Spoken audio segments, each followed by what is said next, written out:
Hi guys, welcome to Psychic Astro. I'm so excited to be doing these videos moving forward. So these videos are going to be astrology based on channeled messages that I get from spirit. So please watch the videos based on your sun, moon, or rising sign, whatever resonates the best for you. Me personally, it's always been my rising sign. It's never been my sun, moon. I just wanted to tell you guys that. Maybe that'll help somebody out there. I've also noticed that for me, my rising sign and my natal chart, as well as my rising sign and my progress chart, also resonates with me. Sometimes more so my progress chart than my natal chart. So yeah, I hope that helps anybody out there. Maybe it's worth trying out. So basically what I'm going to be doing in these videos is I'm going to be channeling the transits of the month. I'm going to be going over the themes you guys can expect. I hope, you guys like these videos. I'm starting off, kind of this way with the paper and the pen because I'm new to this and I just need to figure out what works best for me through trial and error. I'm sure eventually I'm not going to be sticking to paper and pen, but this is what I feel comfortable with for right now. I also just want to put a disclaimer out there. As a psychic, as much as I love channeling messages from spirit, as much as I love channeling the cosmos, and although I trust my messages, I don't know, maybe it's my Virgo placement, maybe it's my Capricorn stellium. I want to tell you guys strongly that I believe you guys shouldn't just stick with psychic channeled messages only. You guys should definitely, watch or at least look into professional astrologers' predictions as well for monthly readings. At least that's just how I feel, and I do want to put that out there. To just be practical about these things and, not just strictly rely on psychic messages, okay? All right, with that being said, let's get to it. Hi guys, this video is going to be for my sun, moon, rising Libras for the month of March. What you guys can expect, possibly experience. What you guys are looking at is what you guys can expect to be feeling walking into the month of March, okay? All right, so let's get into it. March 1st, Sun in Pisces in your 6th house will be sextiling Jupiter and Taurus in your 8th house. All right, so what do I think this means for you guys? Well, with the Sun in Pisces in your 6th house, I would say there's something positive when it comes to either feeling better health-wise, because I feel like, I don't know about you guys, but as a rising Libra, I've definitely been taking a hit when it comes to my health, and it definitely has to do with these it definitely has to do with Saturn being here. So I wonder how it's affecting you guys. Let me know. But anyway, with the Sun sextiling Jupiter, this is a positive energy. It's definitely a happy energy. It's a confident energy. So I feel like you guys may be able to see something internally, either when it comes to like the light at the end of the tunnel, when it comes to your everyday, I almost want to say life, honestly, like when it comes to your regimen, there could be something you see when it comes to maybe something you weren't able to see before. Could involve possibly 1000%. It's going to be this energy talks about being able to see something and learn something in a place that you may have normally, oh my God, you would normally have difficulty seeing.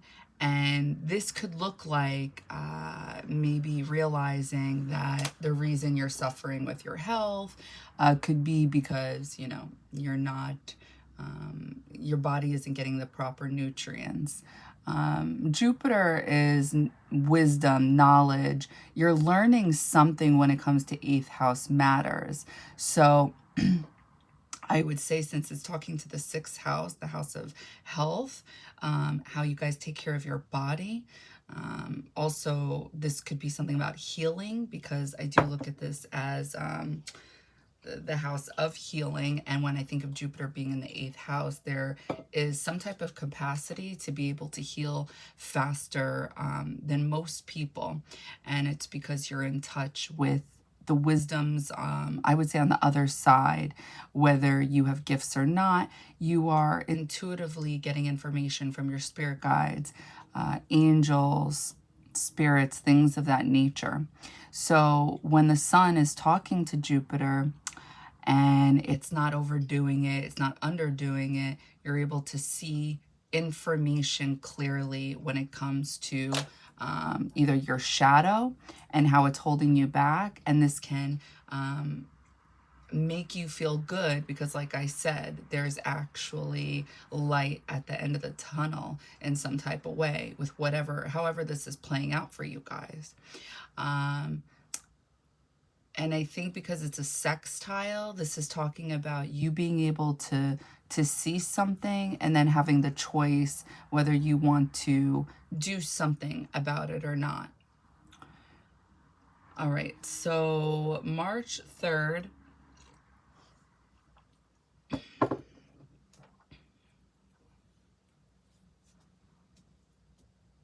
Venus in Aquarius in your 5th house is squaring Uranus in Taurus in your 8th house. So Venus and Uranus squaring each other in general, I don't like, because usually it talks about either fighting with somebody you love, or it talks about unexpectedly having to spend money somewhere. So for example, for me, how this always plays out is something with my vehicle. I have to pay something expensive, or there's a breakup of some sort, or I get into a fight with, I don't know, a boyfriend, somebody I'm dating, things of that nature. That's how this can happen, because with a square, there is tension, there is friction, and it's one of those energies when it's a transit that you're gonna feel in some kind of way. There is discomfort. There's really no way to avoid either a square or an opposition, because these energies are forcing us to grow. Whereas a trine, this is a blessing, this is easy energy. A sextile, yes, we can feel those days look like, you know, things were working out in our favor. Today was a good day, you know, and you're noticing it. So yeah, with Venus squaring Uranus, and it's talking about your 5th house and your 8th house, I would say this had to do, because I don't know what day I'm uploading this video, but we already passed March 3rd. So I would say it's either something to do with investing money into something, something you guys love, because Venus is in the 5th house. So yeah, I would say it's exactly what I'm saying. Investing money into something unexpectedly. So somebody is saying like, hey, money's due today. Something of that nature.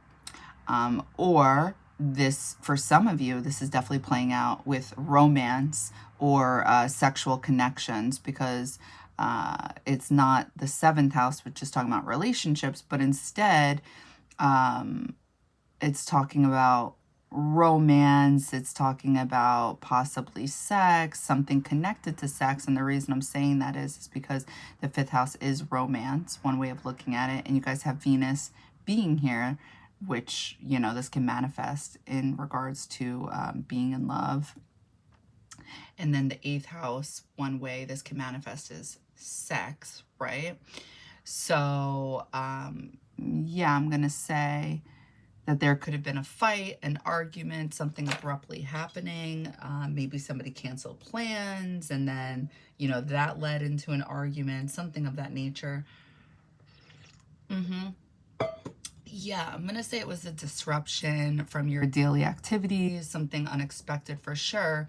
because of the obvious, like I already said, a Uranus square is definitely a disruption throughout the day. But Saturn is the original ruler of Aquarius. So there's something in regards to your daily regimen, whatever you do every day, and like what you expect, how you expect your day to go about, and that being disrupted.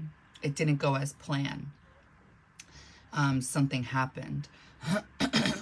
This can also be other people's money. So yeah, I'm going to stick with what I said. It's either romance or money. Let's see. Is there anything else I want to say? Venus rules your first house and... oh, what am I doing? I'm sorry, I know this. Your first house and your 8th house. So yeah, the self. Okay, let's move on. March 4th, we have Mercury in Pisces in your 6th house, and it's sextiling Uranus in Taurus in your 8th house. So I look at this as, I want to say, being able to understand something, being able to see something more clearly from a higher perspective with free will, because again, it's sextiling. So this is this to me is saying that if you guys put energy or some type of work into this, you can get the results you're looking for. So Mercury, I think of your thoughts, I think of communication, I think of writing.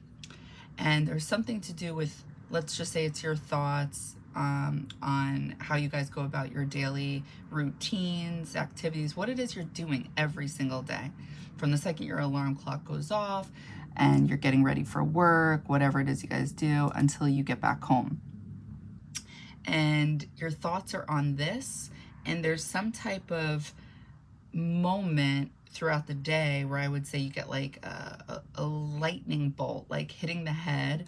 And obviously, like in real life, this would be bad, right? But spiritually, this is like a moment of enlightening. An enlightening moment, I would say, in regards to things that are normally hard to see or grasp or understand. However, with the 8th house, depending on what like planets are going on and how it's aspecting, you may not be able to see things 100%, but you can feel things that are going on behind your back. You can feel things internally. You can, because it's so psychological, you could really be, I would say, your own therapist during this time, okay? So maybe this is talking about whatever happened with the Venus squaring Uranus. If it was an argument with a loved one, it's like being able to see it from a higher perspective. Like maybe you guys got into an argument because because of this person's shadow, or maybe it's because of your shadow.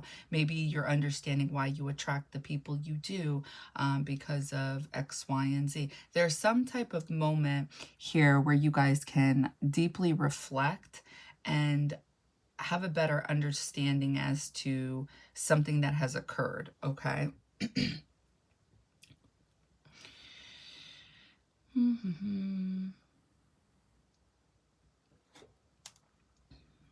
March 8th, we have Mercury in Pisces in your 6th house, and it is conjunct Neptune in Pisces in your 6th house. So to me, I like this energy because, yeah, I mean, you got to be careful with Neptune transits, but I think when it's talking nicely to another planet, it is more times than not, it's talking about really tapping into your intuition, tapping into something that you could make tangible that is currently non-tangible. You're in touch with something that is very real, okay? And since it's talking to Mercury, your thoughts, your communication pattern, writing, this to me tells me that you guys could articulate your thoughts more clearly, things that are usually abstract, too hard to put into words. It's like this would be the day that you guys are able to really communicate clearly. Or if it's writing, if you guys write music or write poetry, or if you guys want to write down a plan when it comes to the things you guys want to manifest, like even a vision board, I would say something like that. This is a good day, because sometimes also I feel like we believe we know what our dreams are that we want to manifest, but really it's like we're moving so fast, and we're not really living to really like sit back and think what it is we really want and what resonates with us. We're more just, I want to say, doing what it is we think we should be doing, or what we were told we should be doing, or a thought we told ourselves as a child, and like it's ingrained in us now, and it's a thought that's been with us for so long. We're really not in touch with what our actual dreams are. I think this type of transit could definitely help us out here. This could even look like, because it's in the 6th house, helping you guys out with coming up with ways to get healthier. Because the thing about for anybody who is feeling that unhealthy energy, or just like extremely tired, whatever, since Saturn's entered the 6th house, there is something to be said about regular medicine. For it's just like you have to figure out like a Pisces way of going about trying to get better, and obviously apply common sense, like speak to your doctor if you guys resonate with this so far. But this is what I've read up on this, and I got to be honest with you, so far from what I'm experiencing, there's something to be said about this. It's like the remedy to this isn't just like waiting until Saturn leaves. Like it's something that is different, abstract, and usually it's something holistic. It's something, and again, apply common sense. Everybody has a different situation going on, so I wouldn't say it's always holistic, but there's just something very different in regards to a remedy that could possibly help. So Mercury conjunct Neptune, this could be that. There's more of a reality check, I feel like, happening, despite Mercury being in Pisces and Neptune being in Pisces, and these two are chatting it up next to each other. They're conjunct. I mean, people may disagree with that, but I do think there's something up with that. I do believe that Mercury and Pisces in general, it is tapping into something. It's just very hard for that type of energy to articulate and put it into words, because it's honestly, it's a different language. But I feel like because it's talking to Neptune, and it's in the 6th house, a house that natally belongs to Virgo, I think you guys should be able to tap into this energy to articulate your thoughts into real matter. Okay. So the following day, March 9th, we have Mars in Aquarius in your 5th house. And it's squaring Uranus in Taurus in your 8th house. So there's certain transits in astrology that I would say definitely like set the date, so you guys can remember to I don't know, maybe play the lottery or do something really special on this day, because it's a really lucky, rare day. And then the same applies for the negative days. Otherwise, with astrology, I totally believe in setting it and forget it. I don't believe you should be going off of every single transit. With that being said, a Mars squaring Uranus transit would be one of those days that I would highly suggest you write down, because this could be accident prone. This could be moving way too quickly, and it's like, you know, you get a bruise. Or if you're driving too quickly, it's the unexpected happens, and it manifests usually in Mars type of ways. So I would say if it doesn't manifest physically, I would be surprised, but if it doesn't, then it's something internally where it's just like you're angry inside because of constant interruptions. So yeah, I'm going to say with the Mars squaring Uranus, and we kind of have a very similar theme to before with Venus squaring Uranus, it's probably arguments with people that you guys are romantically linked with, or this could be something you guys are trying to make happen, because with Mars in Aquarius in your 5th house, there must have been some type of driven energy towards 5th house things. So this could be something creative, something to do with self-expression, putting yourself out there in some kind of way. And it's like there's some type of interruption with this. This could be like you have a plan and you're doing great, and then all of a sudden somebody needs, like, I don't know, a lot of money in order for you to continue on. And you're like, what? Like, this wasn't part of the deal. What do you mean? And it creates an argument. I'm saying this because it's the 8th house is connected. So even though we're not talking about Venus, Venus is the ruler of Taurus, there could be some type of interruption when it comes to that, or it could just be arguments. It could be arguments because you're seeing somebody's shadow, you're dealing with somebody's shadow, somebody's dealing with your shadow. Definitely could be something of that nature as well.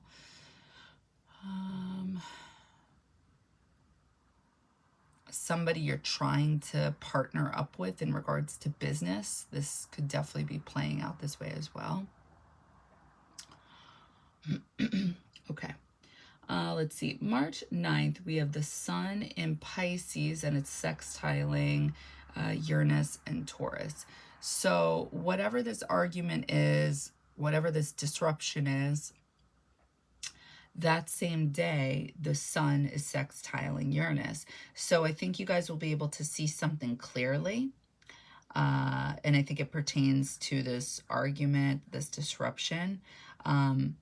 Is this, whatever this storyline is, healthy for you guys? Is it doing you good? Are you guys able to see it for how it really is? Or are you guys changing the storyline? Are you making somebody out to be like worse than they really are? Are they really the villain? Are you really the villain? Like, I don't know. I'm just thinking of ways this could play out. But there's something to do with the sun lighting up the 6th house, and it's talking to your 8th house. So to me, I'm thinking of healing, being able to see something clearly when it does come to either your shadow, other people's shadows.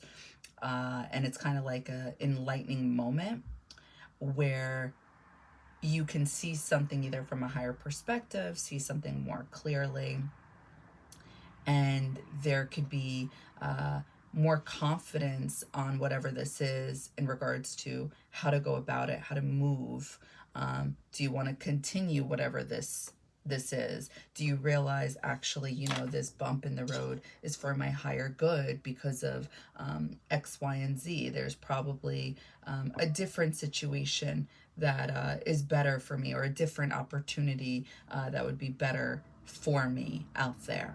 There's something like that going on, where there's a conflict, and then there's almost like, if it's not a solution, it's like you can feel better somehow about whatever happened if you choose to, because again, it's a sextile, so you got to put work into that. Okay, that same day, Mercury enters Aries. So Mercury is leaving your 6th house in Pisces, and it's entering your 7th house in Aries. Okay, so what I would say to you guys right off the bat is this isn't a bad energy. I feel like when you hear about it, or if you read up on it, it doesn't sound like the best energy. It sounds like you could get into arguments, you talk too fast, and it's not that those things aren't true, but they're not really talking about what's leading up to that. Like, I hate when, I just hate how people make the Aries energy sound like, not that there isn't truth to it, but there's more to be said about it. And so my point is this: Mercury in Aries, this is coming from Pisces energy. So Mercury is your thoughts, your communication pattern, how you write. There's something very intuitive about this energy. Aries energy in general goes off of its intuition, and there's something to be said about that. This is why Aries energy is the Fool in tarot. It takes a blind leap of faith into the unknown, because it feels something very strongly about that. It's feeling the fire, the passion, but there's something there that they know, whether they really know or not, that is calling them. And it's saying that there's something positive here. Now, even when those things fail, Aries energy doesn't give up. It goes back and tries again, but it tries something slightly different, but the goal is still the same overall. So my point is this, is that where this energy messes up and gets a bad reputation is speaking too fastly and acting on its thoughts, okay, rapidly. So the thing is, I don't doubt whatever comes into your mind, whatever intuitive hits, downloads, like, for example, this energy is, to me anyway, how I interpret this, is being able to see bullshit right in front of you and then wanting to call people out on it. That's where this energy messes up. Instead of just being like a quiet observer, it wants to literally just spit fire and call people out. And this is where that where arguments can manifest from. But was it wrong, the Mercury energy? I mean, everybody has a different intake. It depends on if those people feel like whatever Mercury in Aries was calling, whoever Mercury in Aries was calling out, are those people aware enough to realize that maybe they actually had hidden motives, that they really were doing something that was selfish or sneaky, something like that, and Mercury in Aries saw this and called them out.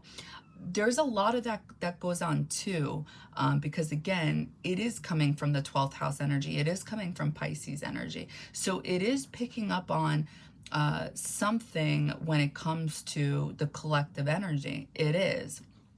But Mercury wants to talk and speak about it and act on it. And that's where it messes up instead of just going slow and thinking about it first. So my suggestion to you guys, especially because it's happening in your 7th house, is to, even if you guys see things that are happening that are very real, I would say don't act on it. Just let it fester. And not in a bad way, just like think it through first before you speak. Because if you do speak on it, then yes, I think that will cause arguments, that will cause fights. So I wanted to say that. I wanted to put that out there. But yeah, you guys will definitely be feeling passionate and want to speak on your passions.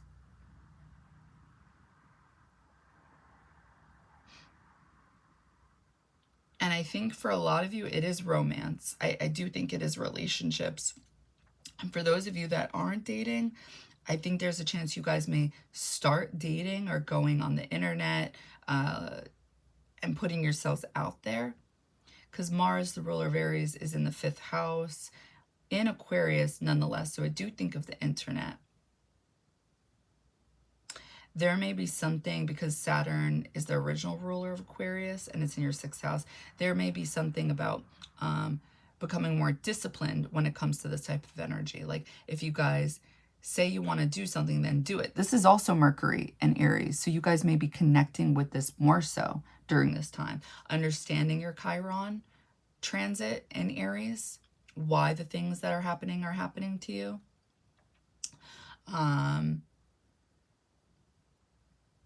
Yeah. Okay. So March 10th, there's a new moon in Pisces. So the following day, there is a new moon happening in your 6th house.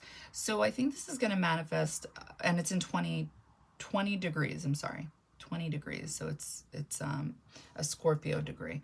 So I think this is going to manifest obviously in different ways for some of you out there. For some of you, it's definitely a relationship, like manifesting and putting out that energy that you guys want a healthy relationship, something transformative, something new. And I'm saying this because, like I just said before, there's something with Mercury being in the 7th house. Your thoughts will be on relationship matters, whether it's a business partnership or a relationship. It's going to be focused on a relationship. If not a relationship with other people or a business partnership, then I'm going to say it's a relationship with yourself, because this is how this energy can definitely manifest as well for some of us. So Mercury, your thoughts could possibly be on yourself. So with the new moon being in the 6th house, this could be about manifesting something new for you guys when it comes to like how you guys can be healthier, how you guys can transform, how you guys can change your daily regimen to make it more possibly spiritual, or it could honestly even be physical, because Mars is the ruler of Aries. And I feel like something, hold on, where's the connection again? I just had it and then I lost it. So 20 degrees is the Scorpio energy. You guys have Scorpio in your 2nd house. So this is definitely going to be talking about the things you guys value. For some of you, it could be talking about how to increase your wallet, or are you guys doing, you know, what you guys value when it comes to work things. Because 20 degrees is the 8th house, and let's look at your actual 8th house. We have Taurus here. Venus rules Taurus, and you guys have Uranus and Jupiter transiting here currently. So a shakeup, something different is going on that you guys want to expand upon when it comes to your internal world. Something is changing internally for you guys. So yeah, it could definitely be spiritual, especially because Pisces energy, whatever this new moon energy is that you guys are manifesting for yourselves. The ruler of Pisces is Neptune, but the original ruler is Jupiter. So the 8th house and the 6th house are connected with whatever it is you guys are manifesting. And then, okay, there it is. I knew I was missing it. I'm like, why was I saying Mars? Because Mars is the original ruler of Scorpio. And then it later becomes Pluto. So yeah, I'm going to stick with what I said before. I think for some of you guys, this will be a health regimen, something physical, something when it comes to exercise. And I feel like this makes sense around this time of year, with it almost being spring. Yeah, I think you guys want to transform your body. Your thoughts will definitely be on yourself, wanting a better relationship with yourself, Chiron, North Node being here.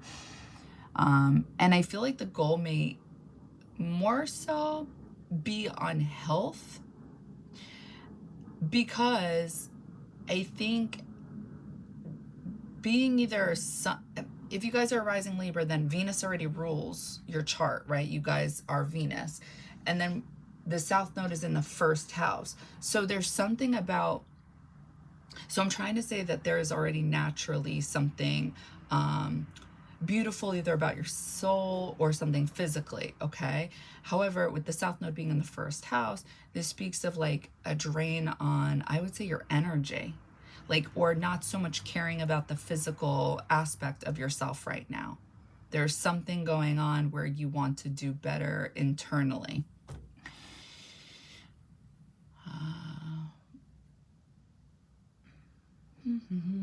Hold on one second. Hold on. For some of you, it could be doing an exercise, health regimen thing with somebody else, somebody you guys are dating. You guys could attract somebody on the internet who is into health. It's definitely something somebody's going to manifest out there.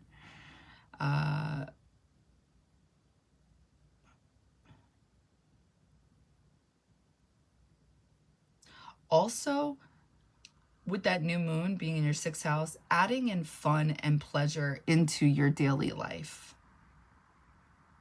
Okay, this could go on and on, so I'm going to stop. Anyway, that same day, Mercury in Aries is sextiling Pluto in Aquarius in your 5th house. Yes, okay, so Mercury is talking to Pluto, and it's talking to Pluto in a nice way. However, it's still Pluto at the end of the day. So there's some type of therapy session going on with your mind, with yourself. You are able to connect with your shadow. You're going to see something about yourself and also possibly the people you connect with. When it comes to, if not business partnerships, then I'm going to say romance. I'm getting more romance. Excuse me.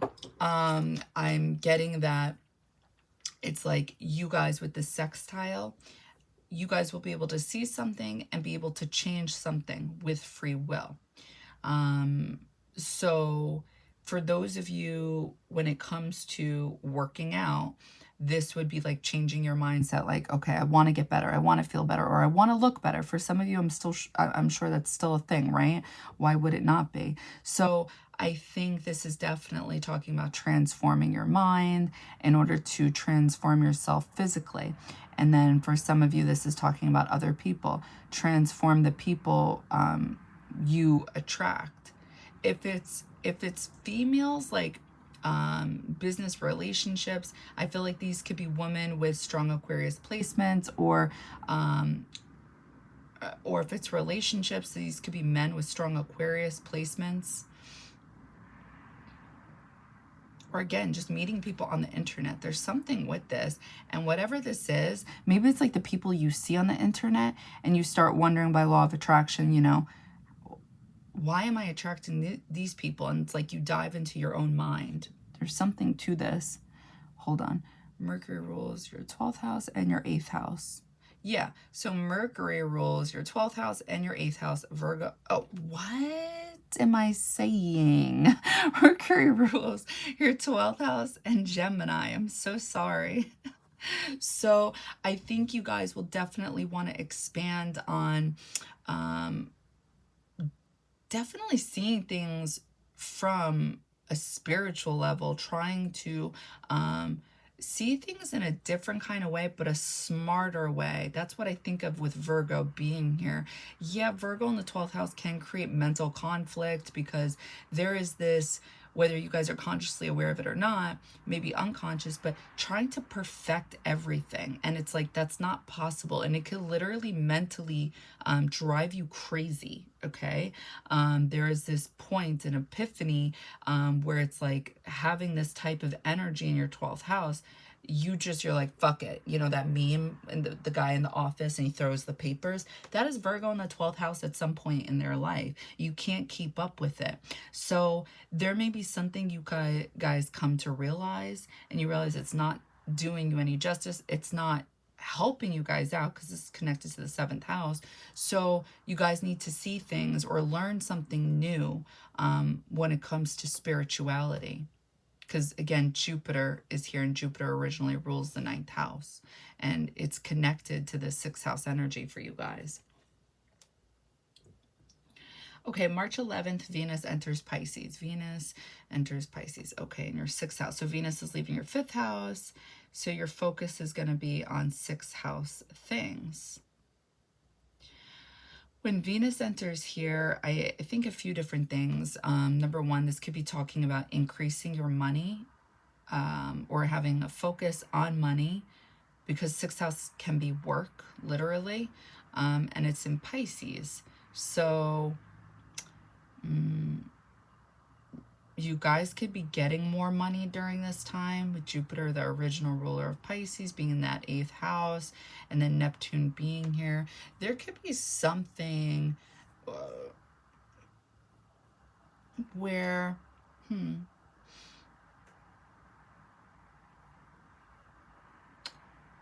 yeah, I'm going to say when it comes to money, you guys may be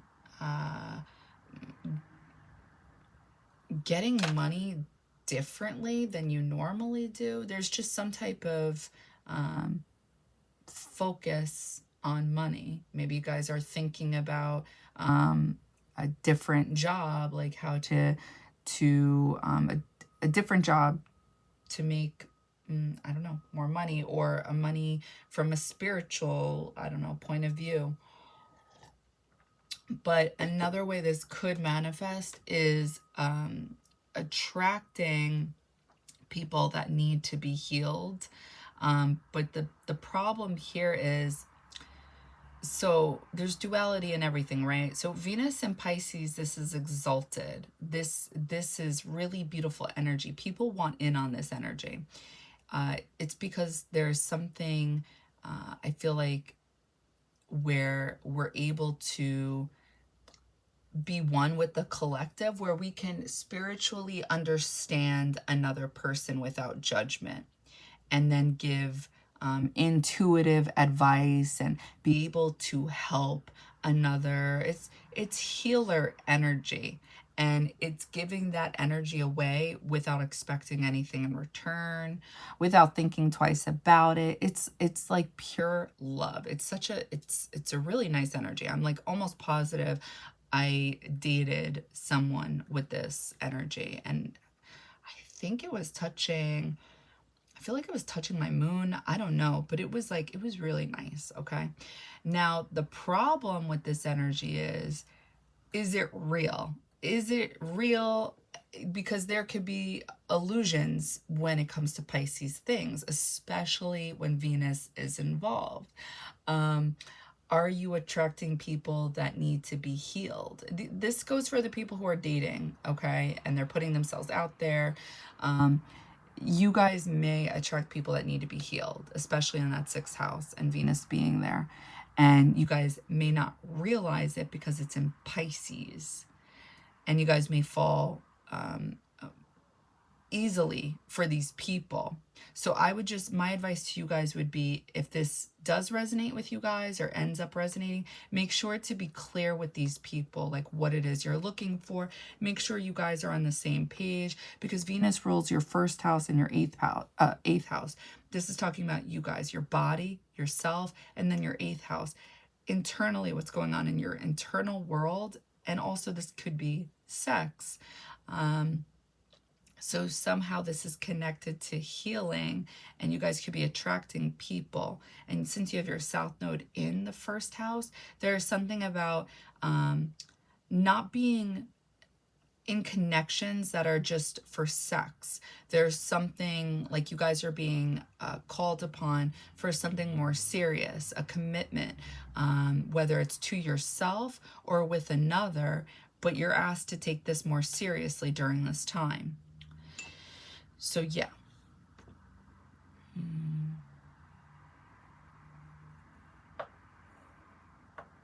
I think you guys should be able to see, though, other people's intentions more clearly, because again, Jupiter's the original ruler of Pisces, and you have it in the 8th house. When Jupiter's in that 8th house, it really, this is the protector of all protectors. So I think you guys should be good. But anyway, so Sun in Pisces on March 17th in your 6th house will be conjunct Neptune in Pisces in your 6th house. Okay, so we have the Sun talking to Neptune, and they're talking to each other nicely. I think this is very similar to that Mercury conjunct, Neptune energy. I think you guys will be able to see very clearly when it comes to, let's say if you guys are artists, like artistic endeavors, that creative vision. So if you guys have been feeling blocked in any type of way, you guys will be able to see more clearly. This is like, picture a room full of fog, clouds, and it's like you're able to turn the light on, and yeah, the clouds are still there, but you're able to see more clearly. You're able to feel more clearly. This is what the sun does. It gives you confidence and the ability to see, I don't know, in my opinion, through the illusions. So since this is happening in your 6th house, this could pertain to work. You could be able to really be in touch with, since it's a positive transit, I don't think it would be like negative things, but yeah, you could be able to see through any bullshit clearly. But I see this as more as the potential to make things happen for yourself, like being able to see how you can make those dreams, whatever you guys dream about, a reality. Or if it's how can you guys, you know, I don't know, work out in a way that fits your schedule. Like this would be a day where I feel like you guys could tap into that energy. Sorry.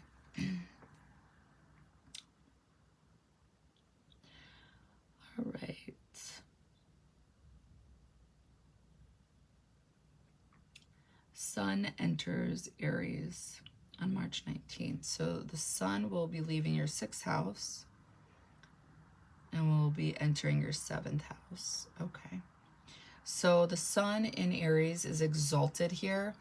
And since the sun is in your 7th house, there will be a light shining on 7th house matters. So I think of the relationships, or again, this could be a relationship with yourself. But since the sun is here, I think of happy energy. I think of joy. Again, I do think some of you guys will be meeting or dating people on the internet, because the sun rules your 11th house. This can be looked at as social networking, the internet, group of friends. You guys could be meeting people through a group of friends. That's another thing.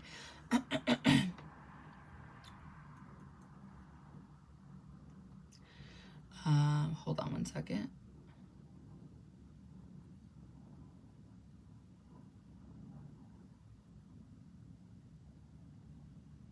Yeah, so you guys have the sun in the 7th house, and it's in Aries, and the ruler of Aries is Mars, and it's in your 5th house.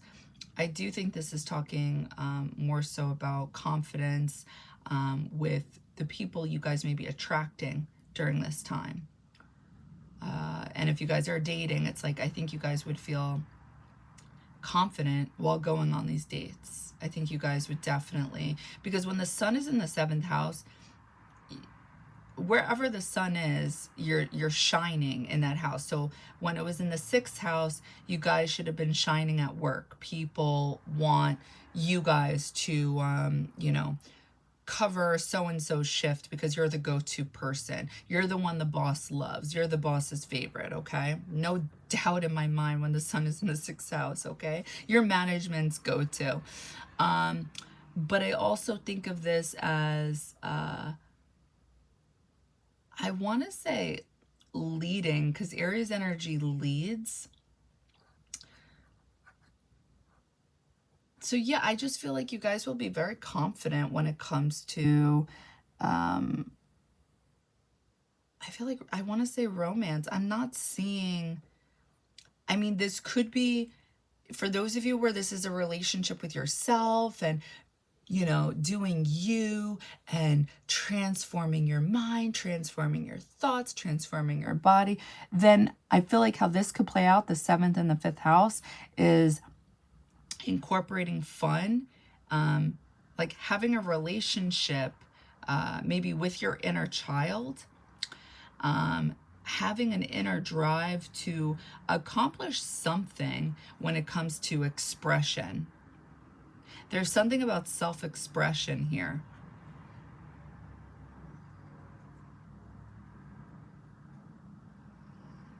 Sorry, I'm just looking.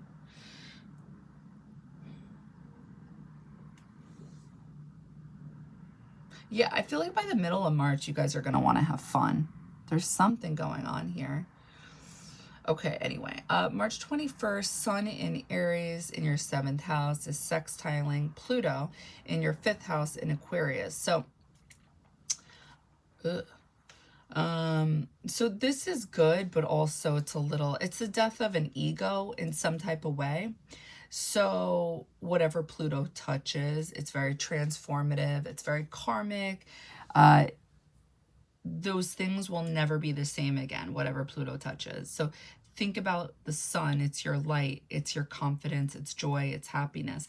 But out of all those things I just said, like, what is authentic and what's not authentic when it comes to the sun?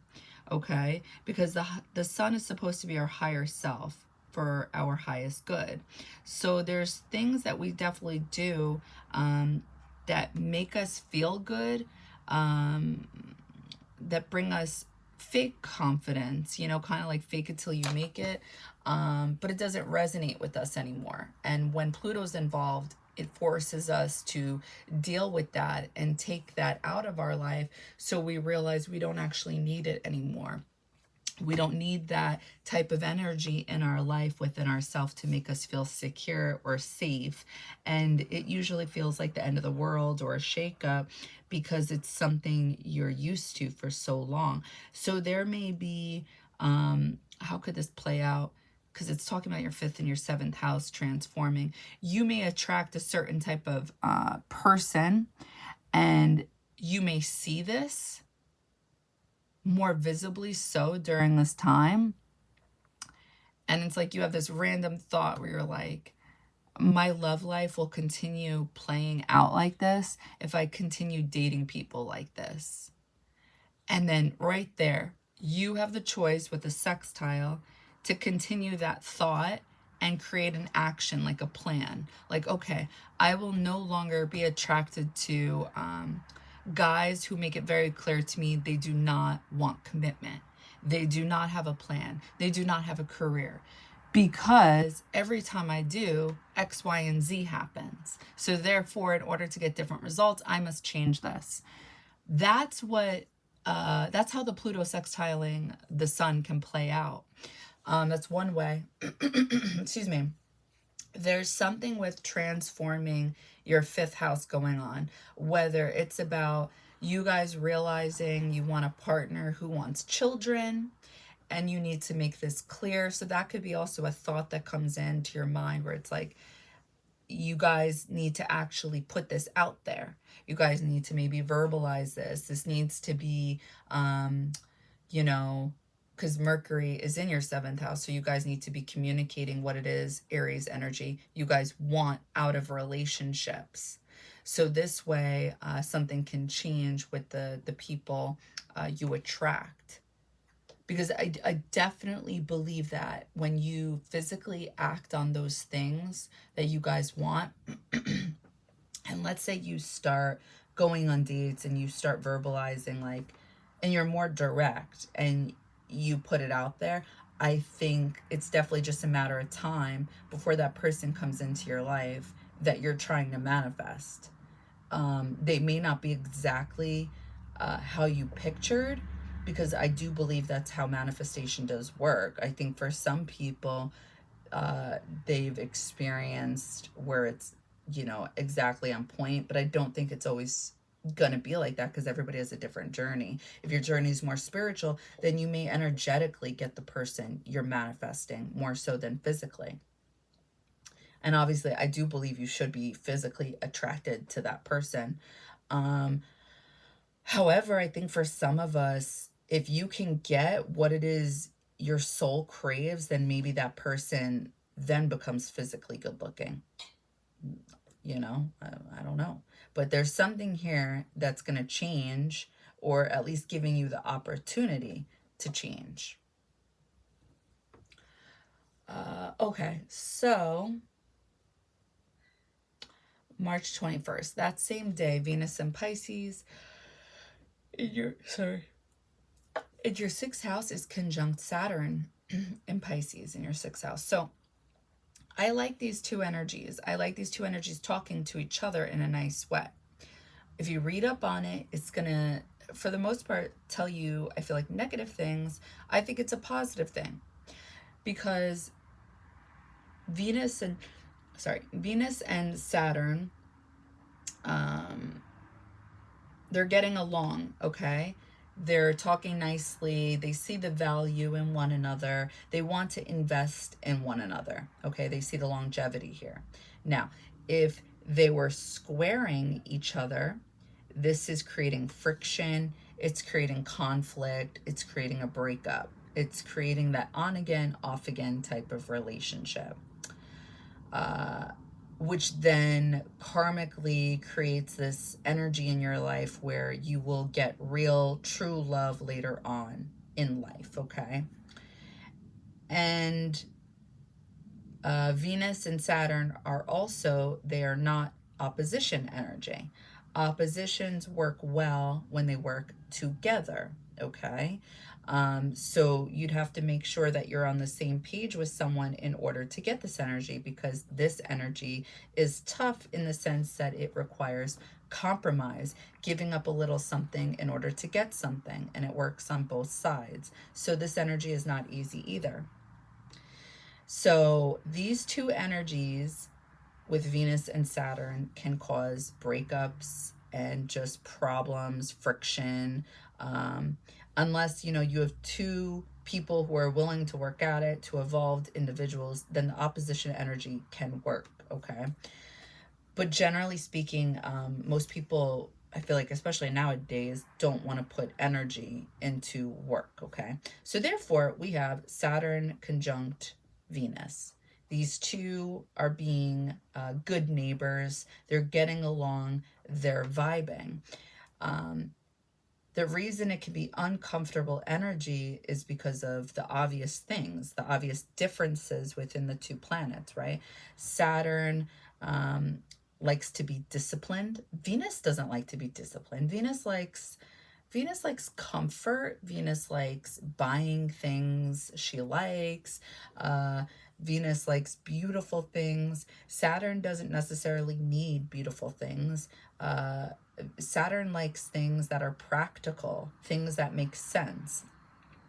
So therefore, when these two energies link up, you know, there could be arguments where it's like, if Venus and Saturn have decided, okay, this is what we're going to do. We're going to start saving for a house. We're going to get a house 10 years from now. In order to do this, we're going to put 10% of our paycheck away each week, blah, blah, blah, blah, blah, blah. So they're going to do that, right?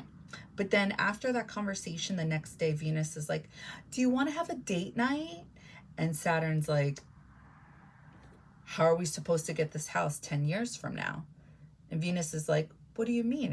It's just date night. We don't have to go somewhere expensive. Let's just go out, you know? And then Saturn's like, that doesn't make any sense. We just had a conversation about this.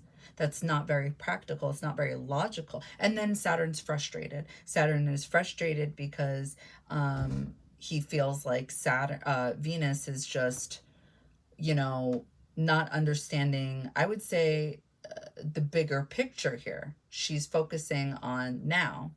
And this then creates friction and makes Venus uncomfortable because now she's uncomfortable. Like she's not doing what it is she wants to do. So, but yet they both stick it out. They both are loyal to each other because again, you know, they see each other's worth, okay? And it's worth putting work into. It's worth those uncomfortable moments. So isn't that beautiful? I don't know. Like, I'm about it, okay? So yeah, this is happening in your 6th house, guys. So I feel like this is definitely going to be talking about being disciplined when it comes to, for some of you that are like spiritually inclined, I'm going to say this is self-love, like for sure. Like being disciplined when it comes to loving yourself. This way you guys can manifest and attract people who are confident, right? Because this is also by law of attraction, what's happening with other people you guys are attracting.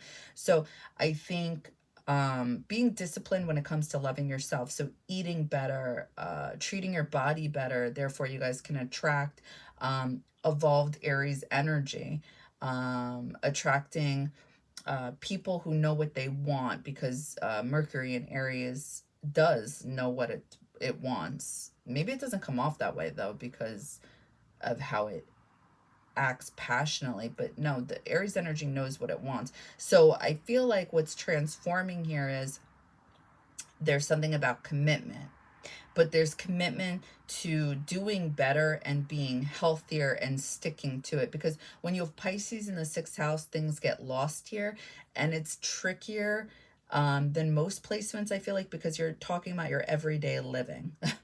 Your everyday living. You're not talking about Pisces energy being in your 7th house where it's like you attract possibly people who like to drink or, you know, smoke or have some type of addiction, or, you know where the Pisces energy is coming from. It's relationships. If it's, what else? What else? 10th house, your career. Okay, you probably are into helping people, healing people, something of that nature. We're literally, and obviously no matter where Pisces is in anybody's chart, it's going to be difficult. It's not to make it sound less than. So I don't mean to do that. But when it's in your 6th house, there's literally no saving this energy of confusion for your relationships, for your career, when you get home, for your wallet. Should I spend money here? Where did my money go? Like, no, this is every day. Your alarm clock wakes you up,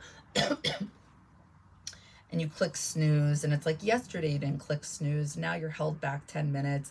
But you do something like this every day, where it's just like all of a sudden 20 minutes has gone by, and what did you do? Were you just sitting on the couch? Like, Pisces in the sixth house is so weird. So it's like you get disciplined when it comes to sixth house energy and making things more earthly, not so watery, not so lost. So I look at this as more like doing better for yourself. And then for some of you, this is definitely work, because sixth house is work. So literally manifesting more money by working harder because of long-term goals.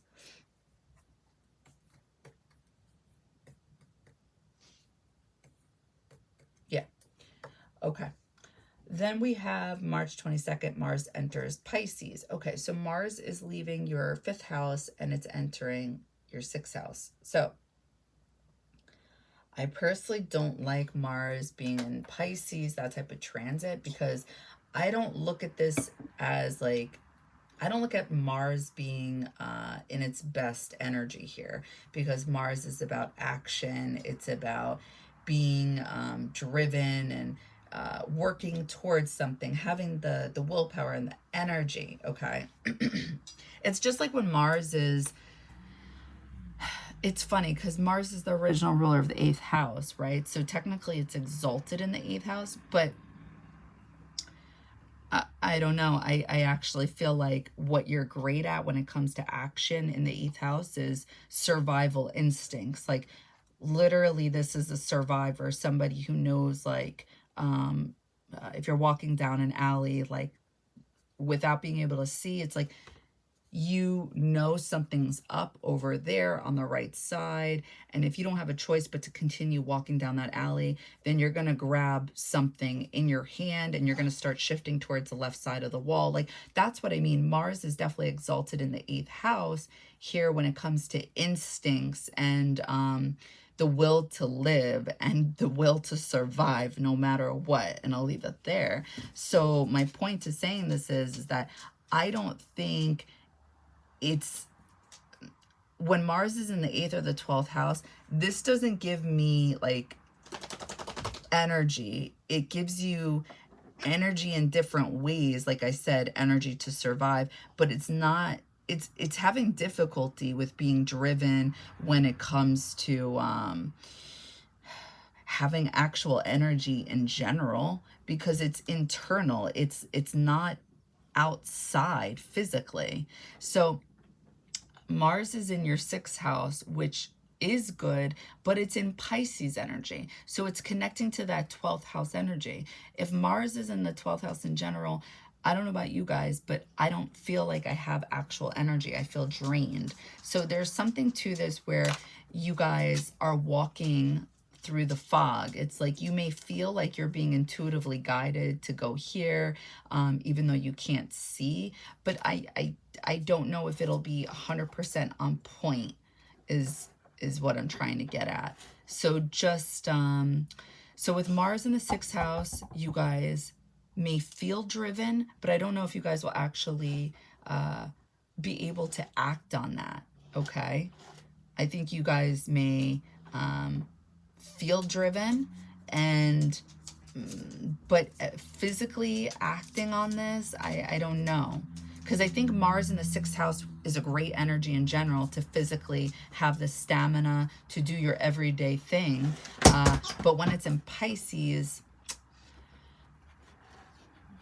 I think there's more confusion on which direction to go to. That's all I'm trying to say.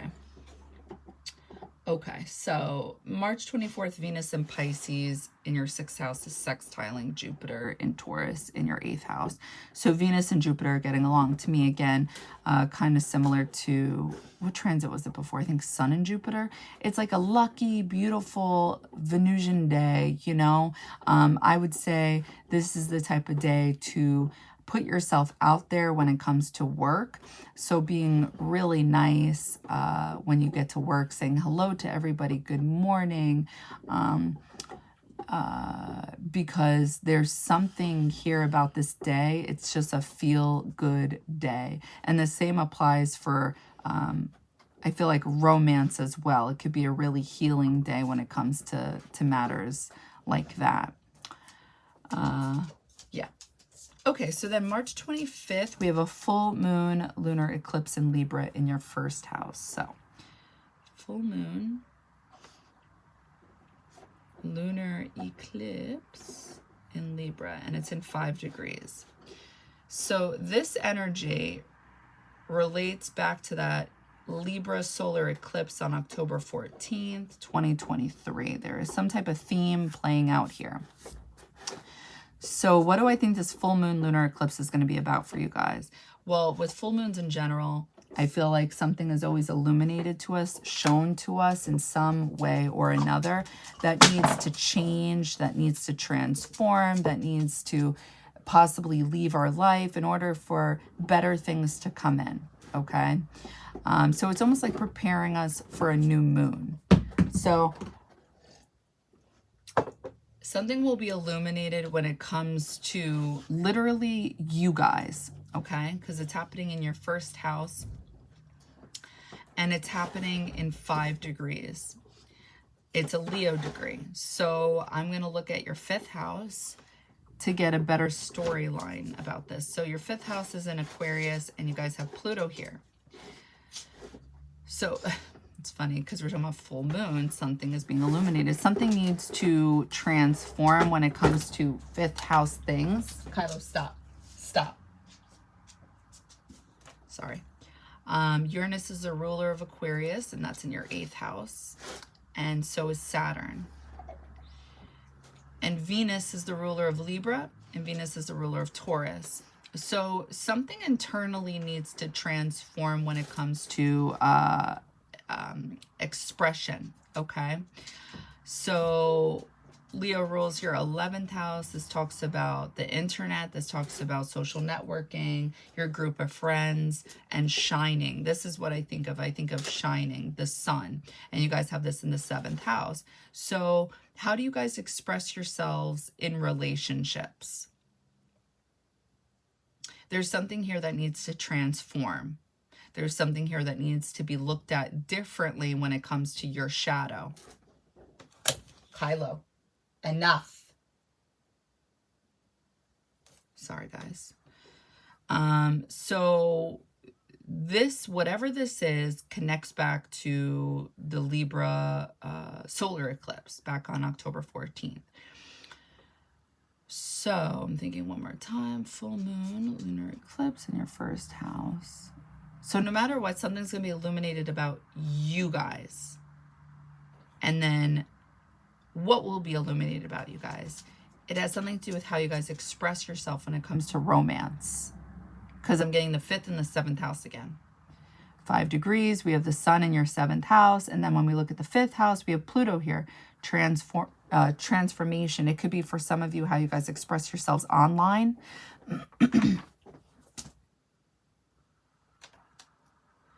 But there's more something internally because Pluto rules the 8th house, originally Mars. And Saturn is coming through here, something about the 6th house, stabilizing something that's healthier for you guys. So I think what would be illuminated is something about your shadow and how this affects you guys when it comes to self-expression, okay? For some of you, it's going to be connected to the internet. For some of you, it's going to be connected to how you guys just express yourselves and put yourselves out there when you're shining. For some of you, this is going to be how you guys express yourselves. Did I say this already? In relationships? Yeah. Okay. March 28th, Venus in Pisces in your 6th house will be sextiling Uranus in Taurus in your 8th house. So Venus and Uranus, they're talking to each other in a positive way. And it's the 6th house and the 8th house. So I think there will be some type of positive shakeup, like a positive enlightening moment when it comes to to me, this speaks of definitely matters of romance, and I'm saying romance because something that is healing, something when it comes to, again, for some of you that are analyzing the people you attract into your life, like, why do you attract the people you do, and how do you attract the people you do? There's something here with Venus being in your 6th house that talks about healing, you guys, number one, but also healing this aspect when it comes to love. There's going to be some type of eureka moment, and I think of it as a positive because it's sextiling.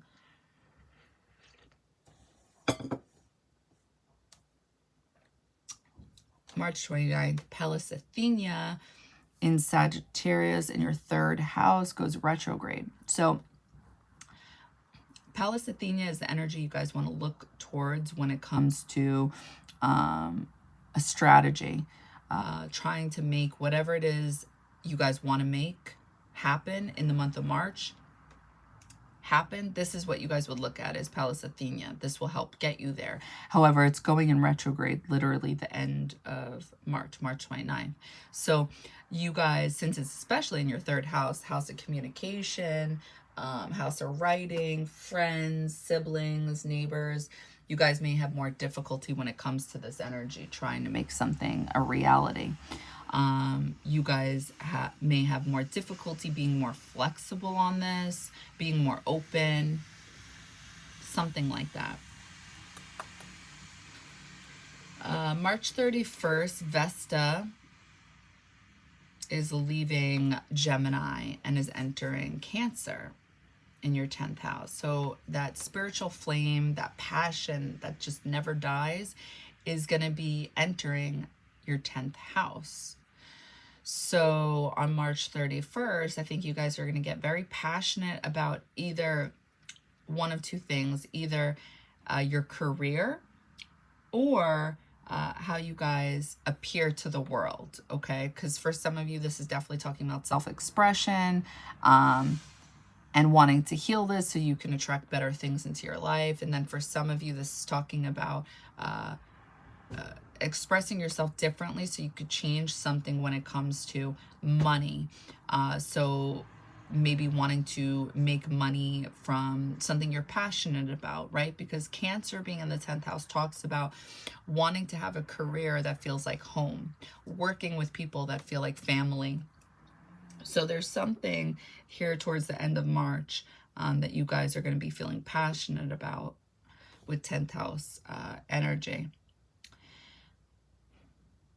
And I would say that if there's any healing that needs to go on during the month of March, I would say look towards Ceres in Capricorn in your 4th house. So doing traditional things, things that require structure, stability, could be very healing for you guys at home because it's happening in your 4th house.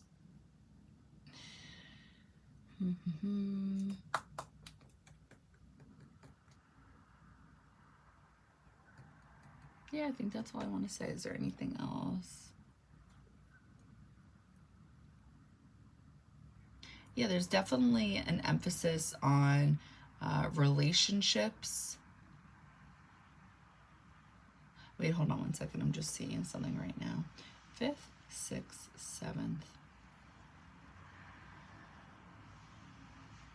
There's definitely an energy of wanting to have fun and doing something differently. It may conflict with what you're internally used to and having to face your shadow in order to transform something.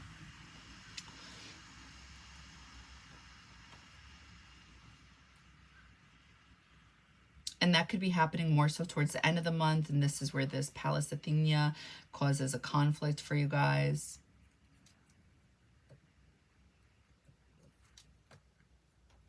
Yeah. All right. So let's get to the channel messages. All right. So my channel messages. First week, I see, I hope I'm pronouncing this right, a phonograph, which from my understanding is a record player. So for those of you that don't know, the phonograph is an instrument for reproducing sounds by means of the vibration of a stylus or needle following a groove on a rotating disc. So the purpose of this was to revolutionize the way that people communicated and entertained themselves. So the whole reason I'm telling you this is because of how I saw the phonograph, okay? So I see you guys energetically doing this with people, which creates a shakeup. I'm getting Uranus energy because I was seeing this, I hope I'm pronouncing it right, this phonograph, okay? So basically, for those of you that don't know, it looks like it's that old school record player. It kind of looks like there's a speaker that's connected to the record player. And the way I was seeing it was the speaker was directed towards the sky. And I saw this like vibration leaving it and going towards the sky, which made me feel like there is like this manifestation energy you guys are reproducing. Like you guys say something and then it happens, okay? So I see you guys energetically doing this with people, which creates a shakeup. I'm getting Uranus energy, and you guys are able to observe this happening in your life. I almost feel like the record player was aimed at the sky. So Neptune and Uranus are involved and something was manifested. And I see a lot of people, but I'm getting the death card. Something to do with Pluto, something to do with you guys needing to change. It's like you guys are able to see what it is you manifested, and it makes you scared because it's almost like saying you want something and then you get it. I see you guys closing the doors to things you manifested or that came true and renegotiating them. Thinking about something differently due to the possible lack in self-confidence is what it felt like. But I feel like your spirit guides are trying to help you manifest in a way that makes you feel more confident versus not doing anything at all or running. I'm feeling contracts being signed. So for some of you, this is literal. And then for others, this is renegotiating with your spirit guides. Another way how to go about something you want. So, I definitely believe that on a spiritual level, when we're having difficulty accomplishing things in our life, when we're sleeping, we definitely, I hate to sound weird, but I'm telling you this is what it is. I do believe we're able to go to other places, to other realms, however you want to phrase it, and spiritually like connect with our spirit guides, source, universe, whatever you guys believe in, and renegotiate like these karmic contracts that we signed up for in a way that can be more fitting to us now, because we signed up for those karmic contracts before reincarnating into this life, but now that we're here, we can try to edit these, and the ones that can be edited, because I don't believe all of them can be, but I believe a lot of them can be. So that's what I was feeling, that you guys are renegotiating these in order to still work on them. So like slight edits. So the second week of March, I see you guys being torn on a direction you want to learn more about or a direction you want to move towards.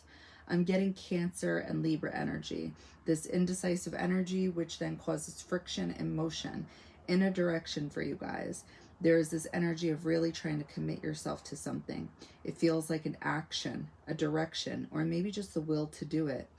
And I'm seeing you guys almost forcing yourselves to make a commitment. I'm picking up on Mars and Pisces energy. Third week of March, I see you guys learning in a school setting. So maybe you guys went back to school, because I'm seeing you guys in a graduation cap and gown. And I see someone watching all of this and feeling obsessed with you guys. And this person connects to the 7th house. There's a focus on yourself this week, and someone will be feeling neglected. Something like this. There's something about this person showing up as Neptune and Jupiter for you guys. I'm picking up on 8th house energy. Like it may shock you to find something out about this person. Like this person likes you or feels this way about you. But there's something here about taking a gamble on this person. And the question is, sorry, my dog, he just, never mind. And the question is, are there illusions with this individual? Then there's something about being the Empress or taking on Virgin Mary energy. 9 of Cups is coming through. There is an idea about having a future with someone here, or you are healing and nurturing to this person. So I'm sorry to bring up, if anybody, feels sensitive or just, doesn't want religion being brought into this. But I'm going to say the things I see. I'm not going to deny the things I saw. So that is what I saw was Virgin Mary. You guys can change that to how it resonates. I don't care, but that is what I saw. So yeah, you guys can take that as the High Priestess. You guys can take that as the Empress. Change it to however it resonates.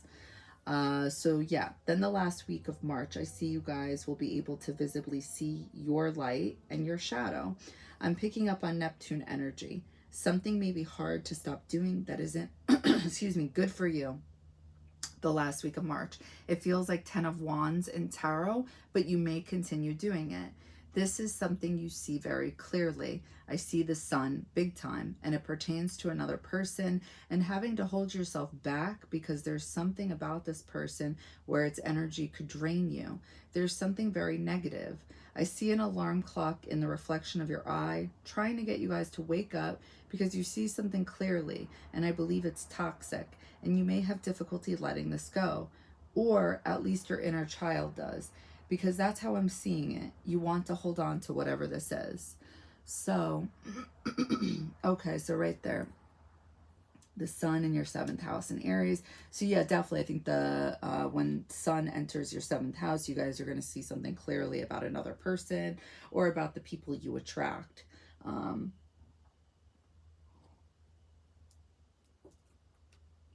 With Chiron there, yeah, maybe a bit painful, but Chiron's been there for a while now, right? So that isn't anything new. But when the full moon lunar eclipse enters your 1st house, this may be more illuminating during this time. This, I think, is actually talking more so about Pluto in your 5th house, because this is what I'm seeing. You got the last week of March. You guys will be able to visibly see your light and your shadow. I'm picking up on Neptune energy. Something may be hard to stop doing that isn't good for you. The last week of March, it feels like 10 of Wands in tarot, but you may continue doing it. So hold on one second. Neptune's in the 6th house. So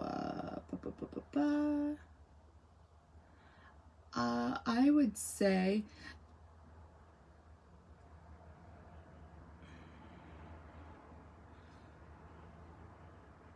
where's Venus? Oh, there we go. Okay, I was going to say Venus is the ruler of Libra. It's in the 6th house. That's why I'm picking up on Neptune energy. I think it connects back to that full moon lunar eclipse. So yeah, I think something's going to be illuminated about your shadow and your light and your shadow, but also somebody who may be toxic in your life, or yeah, no, I'm going to say, yeah, that, or people, like partners. So yeah, that's what I got for you guys. Let me know if it resonated.